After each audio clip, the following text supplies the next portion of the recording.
দেখতে পারতেছেন বিমানবন্দরের ভিতরে যে প্রবাসী লাউঞ্জ এর ব্যবস্থা করা হয়েছে, কত সুন্দর। আমি যখন 2024 সালের দিকে ফার্স্টের দিকে আসছিলাম, তখন আপনার এই প্রবাসী লাউঞ্জ ছিল না, এর পুরোটা ফাঁকা ছিল।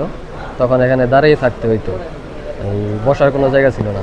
এখন কত সুন্দর বসার এই অপেক্ষাগার দেখা যাচ্ছে। আপনি এই ইমিগ্রেশনের কাজ শেষ করে আপনারা এখানে বসে এই বিভিন্ন ধরনের খাবার খাওয়া যাবে।